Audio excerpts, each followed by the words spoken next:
He asked you to prepare the statistics for last month's streets and sanitation payroll. Yes, sir, Mr. Cermak. Mr. Simpson, these statistics for the last 4 quarters. Yes, Mr. Cermak. I have that almost finished. It's on my... Mr. Simpson, you have been assigned to assist the City Streets and Sanitation Investigations Committee. Your sole responsibility at this point is to acquire and organize the payroll points for Alderman Bolek. Have you been taking this job seriously? Mr. Simpson, you were given a job as assistant to the alderman of the city's 7th ward to serve that ward and this council in matters regarding to the welfare of this city, not to drink wine and eat steak at the Palmer House. It seems that at times there are those in this council that believe the latter is the case. It is not. Now, Mr. Simpson, Alderman Bolek and I expect to see those figures on his desk by lunchtime. Yes, sir. By lunchtime, Mr. Simpson. Not during, not after. Well, when you exit, you'll turn back to looking at him, and then you'll come forward, and then we will have this song, watch out for the sermon, which you haven't heard yet, right? No. No, so what you hear. And then, right, and then the lights fall down, so you guys will exit. Okay. Okay? Alright, scene 4. Tony's office is stage left, Big Bill's office is stage right.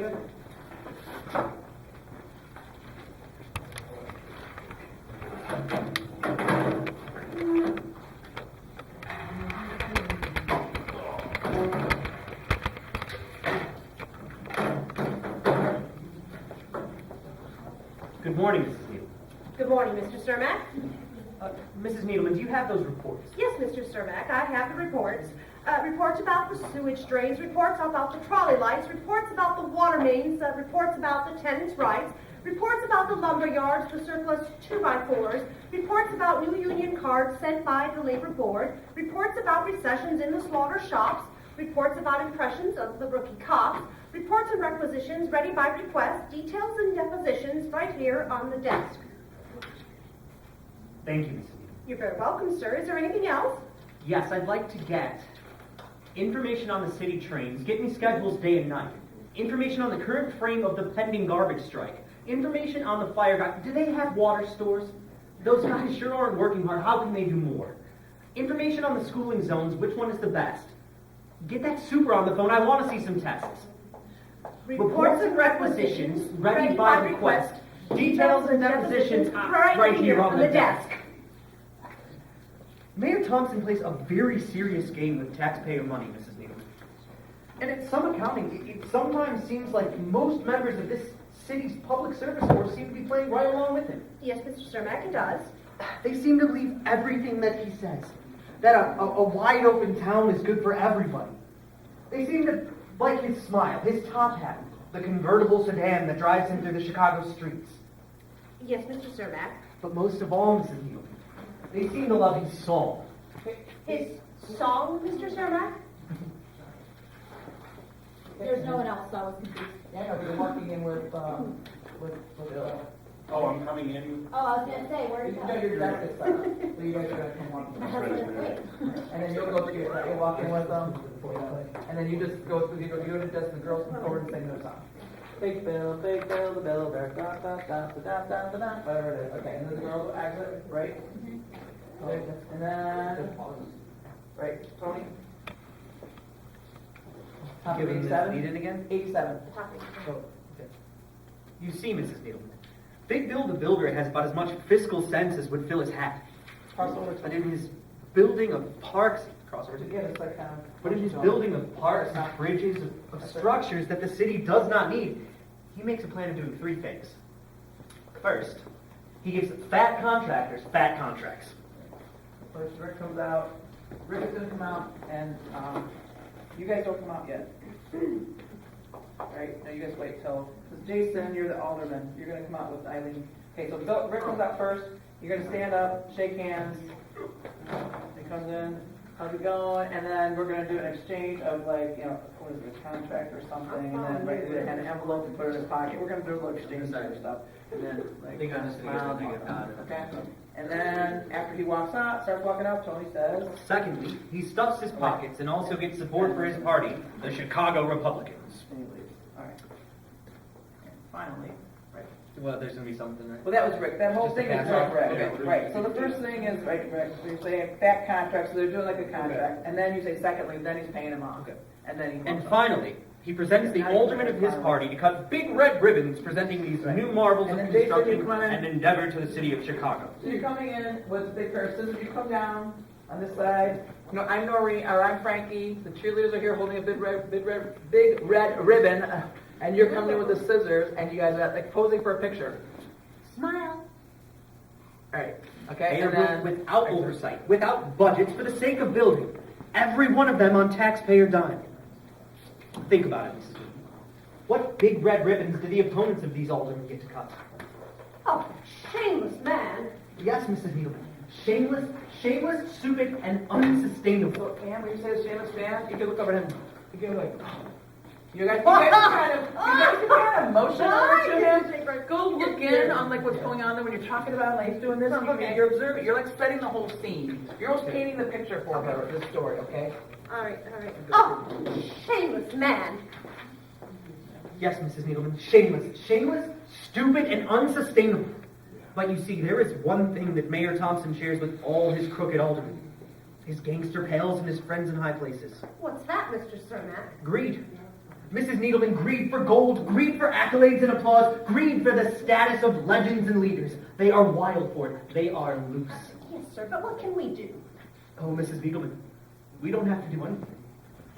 I'm quite certain that Big Bill Thompson will eventually do much of that himself. Hey, do it again. Big Bill, the bill that can't be And then you exit. on the way up. Okay, and then right, no, you guys will pose. So you pose and then right, we'll pose, and then Colleen's gonna come out. Mayor Thompson, Harry Spivak's here to see you. He's waiting for the lobby. And then, Civic, send him in. and then you guys go, yeah. And then you guys will come in.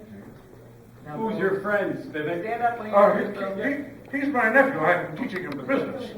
Your nephew? The business? You sell school supplies.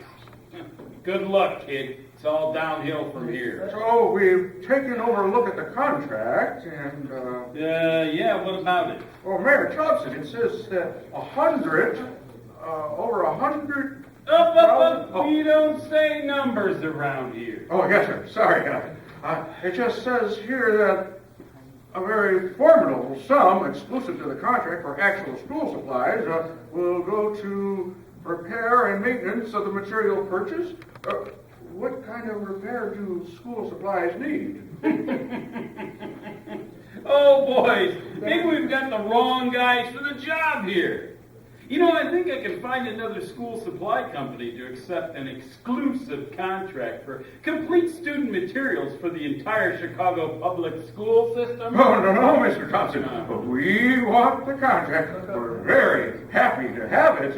It just doesn't seem to be legal in every way. Okay, boys, I've got a very busy day. You want the contract or not? Yes, Mr. Mayor, yes. We want the contract. Mayor William Thompson, my name Bill, is you gotta sign it, right? Yeah. Yep, and then you interrupt. Mayor William Thompson. My name is Freeman Williport. I am the Assistant State Attorney in the Illinois Department of Justice. I have just witnessed and now documenting a clear violation of Article 14T of the statutes of Illinois contract law. This office has now blatantly solicited obvious kickbacks from your persons in these considerations for contract employment. Oh, jeez. No, I will not confiscate this document as proof of your complicity and involvement in this criminal activity. It will be presented immediately to the District Attorney of Illinois Springfield. Bill, I'm so sorry. They said they'd shut me down if I didn't play along. Oh, jeez. The State Attorney's Office will be in contact with you about... I don't want to hear it. I don't want to hear it. And you cut her off. I said I don't want to hear it. Now get out. Just get out.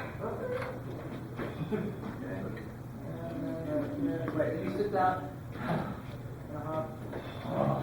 Right. Get your paper. Big Bill pinched on contract shakedown. State charges against mayor's campaign. Get your paper. Big Bill in hot water.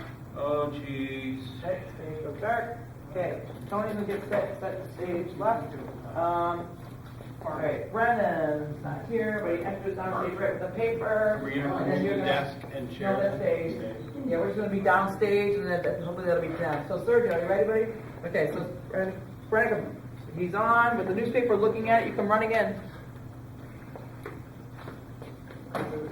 We're 92.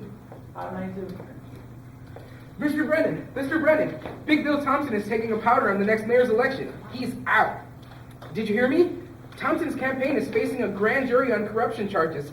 Bill is going to sit out the race. This is our chance. We can take a crack at the mayor's office. Did you hear me, Mr. Brennan? We can put a Democrat in City Hall. You bet we can, kid. You bet we can. But it's got to be the right man, the right Democrat. No more of these political weaklings. He's got to be upstanding. He's got to have a reputation. He's got to be respected. How about?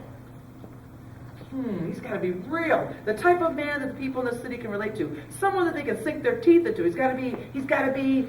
How about Tony Cermak? He's got to be Irish. Of course. Oh no, you said it. Of course, sir. Irish. He's got to cut across the grain of that buffoon Thompson. He's got to stand for change, for virtue, and values, for the law. The law. The law, son, enforcing the law, changing the game. He's got to stand for decency, for reform. I know just the man. Who? William Deaver, Judge William Deaver, righteous man, a pillar. It'll be a new day for the city of Chicago. Deaver for decency, Deaver for reform, a change that people demand. Well, don't just stand there, son. Get out there and sell it. Okay. All right, next down. Huh? 93, a little more than halfway down. Shit. Silence, Tony.